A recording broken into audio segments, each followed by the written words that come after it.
Good day everyone, my name is Jeline Hilya and today I am going to discuss about the digital tools or non-conventional support for teaching and learning. So at this lesson, we will going to talk about the non-conventional support. So non-conventional is the non-traditional or the innovation or new support for teaching and learning. So non-traditional support is the use of technology for today's education or for the future's education.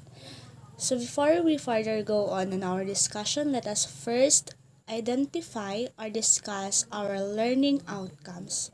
So at the end of this lesson, we are expected to select and use appropriate digital tool in teaching and provided alternative ways and incorporating the digital tool in a lesson. So these learning outcomes will serve as our guide throughout our lesson.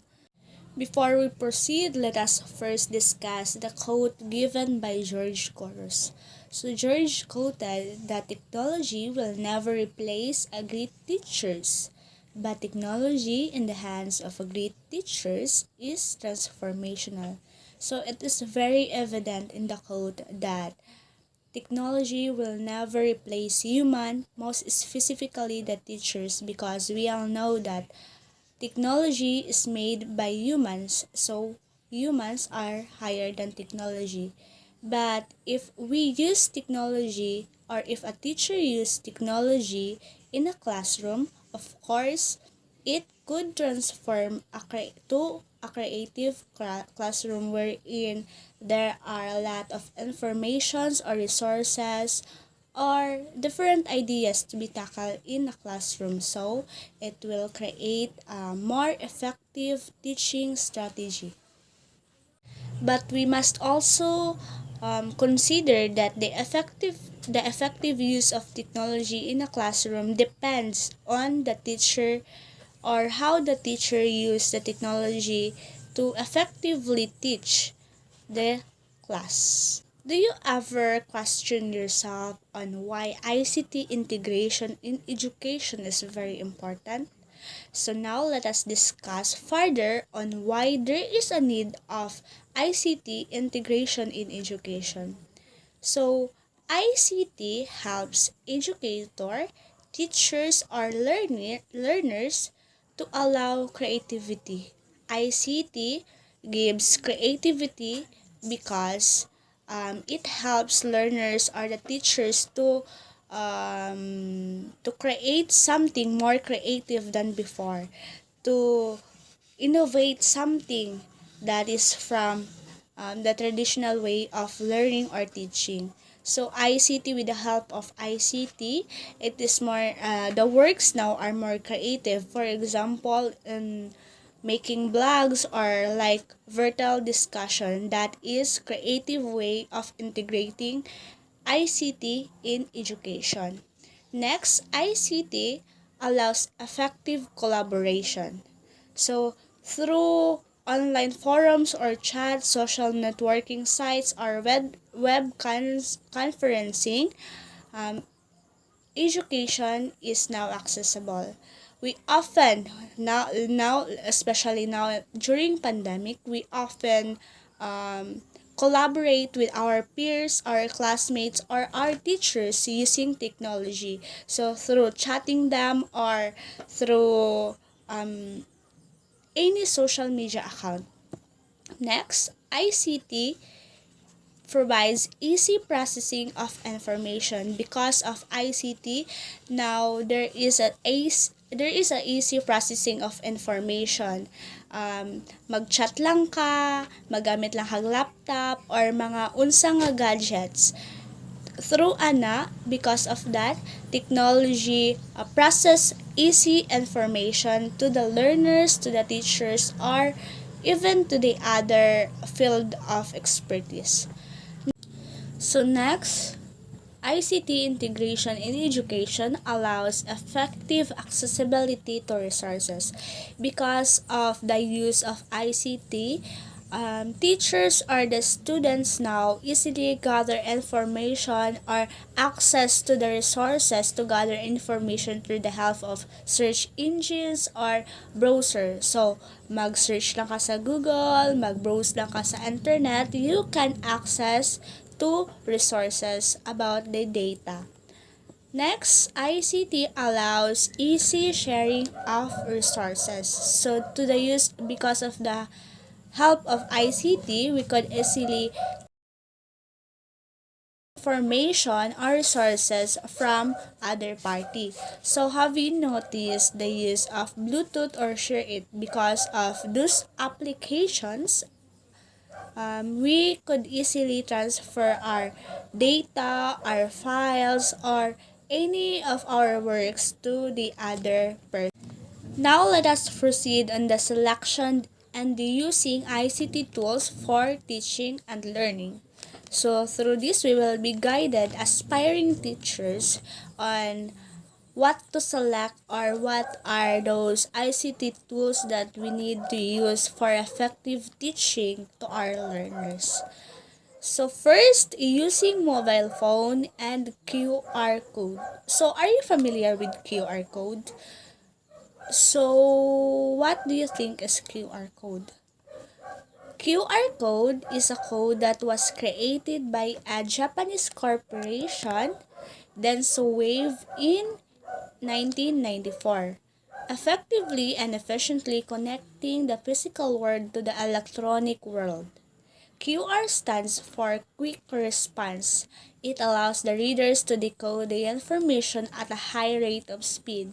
This is popular in Japan and it is also used by companies as they attach their QR code in their products. It usually gives a URL linking to a website or immediately provides the salient information about the product. So we notice that in transferring information or sharing information with the use of Share It, there is a QR code there that igura mo siya ipatubang sa camera, then boom, mukuha na din siya, mo-access na dayon siya. So, QR code, this is a quick response from the physical to the electronic world. So, because of QR code, daghan kayog mga businesses ang nagamit ani. So, because of this, dali ra kayo makalink ang isa ka tawo kung sa iyang gipangita nga product. So, this is most commonly used for Japanese people. So they use a QR code to easily allows the reader to decode information. So because of QR code, it is very easy for us to decode information or to link to URL that has of the information that we needed. So here's all we need to do to easily read QR codes through QR code scanner. First, of course, we have to have a mobile phone with camera because we cannot access QR code without the use of camera. Next, using the mobile phone, download from the Play Store or App Store the QR code reader or scanner application. Choose an appropriate QR code reader for your operating system, whether iOS or Android. Once installed in your gadget, you can use it to read and codes. And of course, focus your camera on the QR code, click it, and a message will reveal to you. So, using our mobile phone, we can download code reader or scanner. So, in picking on the appropriate code reader, we must also be mindful if our operating system is iOS or Android because there are tendencies nga kung iOS imong ma-download tapos Android ay imong operating system, of course it won't work. So dili ka maka-access og information, dili ka maka-access sa lain nga QR code. So in reading QR codes, of course, ato ang i-focus, we need to focus our camera on the QR code so that after ni mo ma-focus na mo, kung ano dayon na siya mo, ting na dayon na siya nga, maka-access na ka. For example, sa Share It, if you focus your camera on the QR code, mo automatic na dayon na siya maka-share og files or any application sa lain nga cell phone. So, what are the use or what is the use of integrating QR codes in teaching? Interestingly, there are 10 ways to integrate or integrating QR codes in our teaching. First, creative, interactive, and engaging content. Through the help of QR code, we can enrich the content to teach in our class by using those codes. To link other readings and resources. You can link to a PDF, a video production, a website, a document, or an audio file, among others. So, the use of QR code create an interactive and engaging content, because if we are using QR code, we can easily access another resources or another source of information in teaching. For example, you are teaching about verb, and you need to set examples, another examples through video presentation about that verb. So, magbutang lang kag QR code dito sa imong presentation, and then you scan that QR code, and then another information will be revealed. So another interesting ways to integrate QR codes is that using a scavenger hunt. So this create an interactive classroom activity such that scavengers hunt using QR codes provide directions or instructions, resulting in better learner engagement. So if you are familiar with this game, you sure have the idea on how to play this. So Scavengers Hunt is a game organized that is each individual, or it can be played by individual or group. So each group or the individual were given words, in that words will be defined by them. So using this activity, I'm sure that a classroom or the learner will have a better engagement. So by using or by giving them directions or instruction on how they will have the words or how they will define the words, by providing them the different QR codes, of course they will learn, and of course they will enjoy. Next way is share resources. Learners can use QR codes to share educational resources with each other. Example, lecture notes, web content, how to do videos. So these or QR codes really help learners to share information within their peers, especially when they don't have notes or they are absent. So someone will take note of the notes, and then ibutang lang niya sa file, and then buhatan niya ng QR code, and that QR code will be disseminated by those absent. So through that, learners can share resources and can get information or resources to the specific topic. Next, enhance classroom library. Create QR codes of students' brief write-ups about why they enjoy their books, and then put them right in or to the books in the class library. The students can use these QR codes to find out more about the books.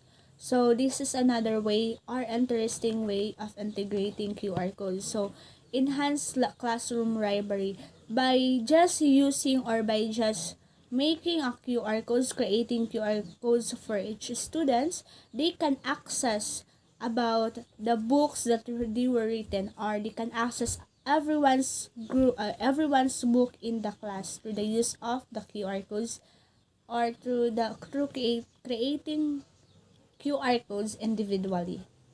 Next way is to use in a classroom activities.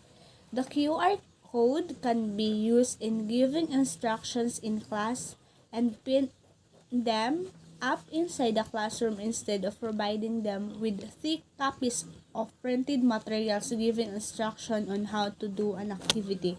So in a traditional way of teaching, usually the teachers Printed materials will be given to the students, and those activities were stick kayo siya, baga ka siya nga activities kaya dito ang mga printed materials or mga copies sa mga materials nga buhatonon, which in kung mag-integrate ta og QR code sa classroom, it is very easy because maghimo ra ka og QR code na dito ang mga na-file, mga documents, mga information, resources, dayon imo ra ihatag sa estudyante, maghatag ra ka ng instruction, ipin ra nimo dito ang mga instruction, and then maka-access na din sila din, dili sila maglibog og basa or wala na sila daghan pang dalunonon kay naka QR code, which is sa cellphone na nila gamiton. Next, gathers students' feedback. You can create surveys, polls, and form using Google Form and share them with students as QR code, which can be easily scanned and accessed. So, as of today, we are using Google Forms. Through links. We can access Google Forms through links. But we could also give feedback or gather information through the use of QR code. So instead of giving them links, why not giving them QR codes nga igura sila mag-scan and then maka-access na sila dayon wherein sa link kay usahay na pay mga tendency nga ma-error ang link so dili siya magamit. So with the use of QR code, it is very easy for the students to access information or to answer surveys or to answer any form of activities using QR code. Next, provide help with homeworks. A detailed instruction can be made into a QR code which students scan at home and use the information to help them comply with their assignments. So, QR code help the students to do homework because you will only give them QR codes, and that QR code represent the whole content of the lesson. So naa dito ta na naka-comply ang mga information, ang mga instruction, and then i-access lang na siya sa student, tapos makakuha na din sila dito sa mga information nga or sa mga activity nga gusto pansiran sa teacher. Next way is research projects. Make students create QR code linking other resources on web content to their research work.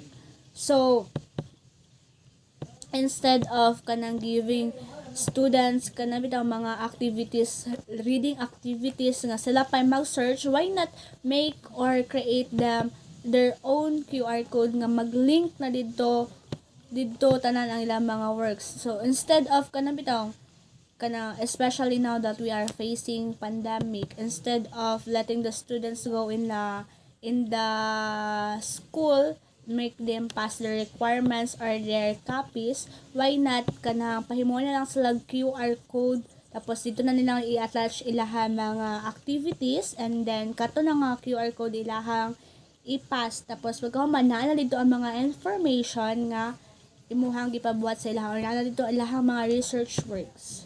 Next, communicate with parents or partners. You can share information to parents on school events or activities in school. You can also put it in a web page for parents to get information or include it in a newsletter for mission slips. So, parents nowadays are very particular on their students' performance in school.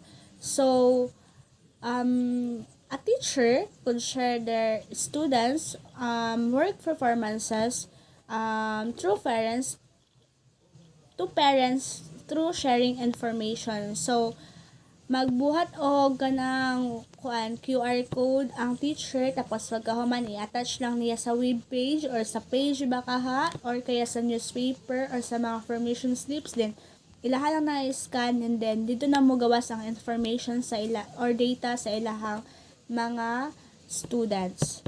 Next, provide easy access to online content.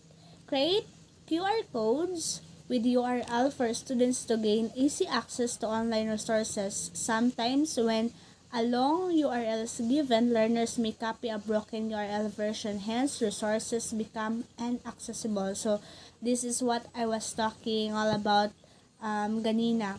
So instead of giving the students kanabitang mga tag-as kay nga URL, so why not giving the students QR codes na lang so that they could easily scan that code and then boom, magawa sa dayon na ilahang mga resources or mga information, mga data nga kinahanglan sa estudyante. So next alternative way or next to select is the using laptop and infographics. So are you familiar with infographics? So I guess you are familiar since we have already assigned to do infographic last year by our ASL subject. So what is infographic? An infographic is a visual representation or an image such as diagram, chart, or picture representing information or data. It is eye-catching and makes use of a clear layout, attractive colors in hues, and caricatures that provide a cohesive representation of information. So infographics are any form of representation or image that represents information or data needed or used in classroom. So infographic, I usually see an infographic through business. If business could use infographic, why not teaching? So teaching is advised to create infographics so that representing the representation of ideas is much easier, tapos dali ra pod siya masabtan. So we can use infographic in different ways. First, to present survey or data. Presenting statistical data such as form surveys can be highly useful. Data are much easier to decode. They can be much made easier and quicker to understand if they are presented in infographics. So this is the example of infographics presenting survey or data. If we are using infographics to present statistical data, of course it is very essential for us to use dali ra bitaw siya ma-decode sa reader or sa reader or sa student. So using infographics bitaw kung mag-present ka og survey kay kuan na kayo siya, it is a very easy o dali ra kayo siya buhaton. For example, diri sa gihatag example, employee engagement. How do our company feels within the company? Then other is 68%, 57%, 82%. So mas dali siya masabtan kaysa sa maghatag pa ka og mga documents nga basahonon. Next, to simplify a complex concept. Simplifying a complex idea is the core purpose of using an infographic. This is very effective educational tools as a way of summarizing key points or providing an overview of a lesson. So infographics simplify the complex concept. Kay magimo magutag infographic, we are doing summarizing. Those important terms are only included in the infographic. Kay kung maghatag magud kag infographic nga daghan kayo siya og information or wala nimo na summarize ang information, dili siya masabtan, which is ang uban pud nga mga theme sa infographic is dili siya kaya og mga wide or mga daghan kay nga information. So ang infographic is one way of simplifying a complex content. Kung complex na kayo ang content, pwede rin mo na siya i-summarize through the use of infographic. Next way is to explain how something functions. Using infographics, you can show the intricacy of how something complex works. It can reveal the mechanics behind how an object works. Designer can create infographics by showing the mechanics behind intricate objects, processes, concepts. So we can also use infographic to explain how something function kung giunsa sa isa ka butang pag-function. For example, in this photo, so a smartphone, nagamit siya og infographic kung giunsa siya pag-function.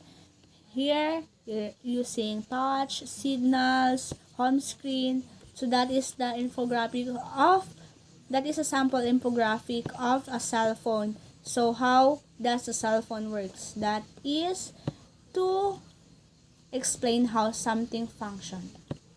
Next way is to compare. Presenting information by highlighting similarities and differences through a visual parallel in an infographic can turn out more effective than sometimes expressing it in words. It is easier to draw comparison with the same information neatly organized. So, in an infographic, you can also compare things. So, instead of making Venn diagram, which is very traditional na kayo ang Venn diagram, so why not using infographics? So infographics, dali ra kayo siya maka-compare og duha ka unsa imong i-compare dira, and then you will provide their similarities and differences through visual parallel. Magbuhat ka dira og line sa tunga, and then that's it. You could easily compare those two topic. Next, to present interesting facts. When information or facts are presented in all words, the use of infographics can bring life. If done well, the infographics can transform the information into visual image that can attract and engage readers. So this is one of the best way to use infographic in teaching pod kay infographics provides a lot of catchy elements. So infographics na siya mga elements dito nga ipambutang nga kanabitaw maka-catch siya og attention gid kaya sa readers. If you're familiar with the Canva application, so Canva application is the tool for creating infographics wherein daghan kaya siya dito mga kapilian bitaw nga mga backgrounds. Dahil mga backgrounds dito nga kana bitaw kung mahimo lang nimo ang infographics bitaw nga kung naalam ma-summarize nimo imong idea or imong information, then butangan nimo to mga glitterings nga mga backgrounds. Of course daghan na kayo siya mga interesting kayo siya basahan ba kay catchy kayo siya sa reader. Samot ang mga reader kay mga kabita mga youth or mga teen.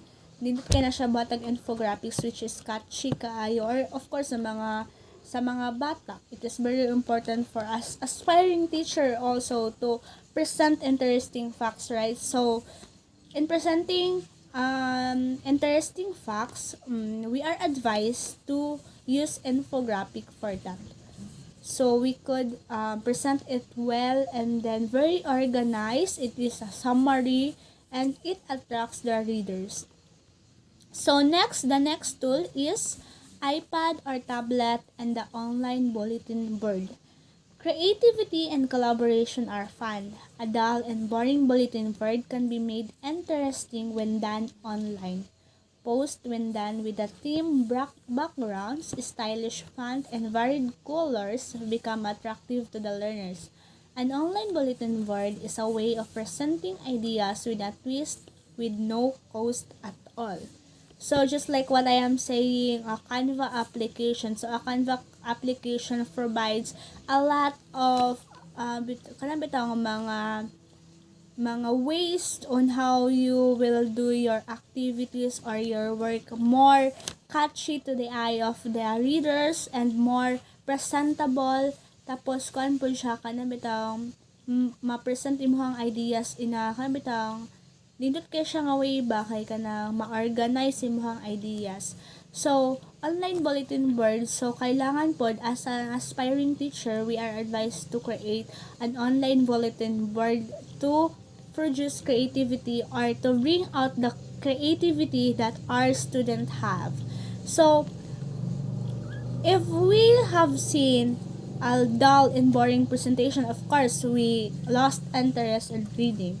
So by making or by doing those interesting information or by knowing information or presentation online without any cost, makabuhat na tao gamit ang mga presentation nga na siya mga backgrounds, tapos na siya mga stylish kay siya mga pants, na siya mga color which is catchy to the eye of the readers. In that way, we could create and produce effective online bulletin board.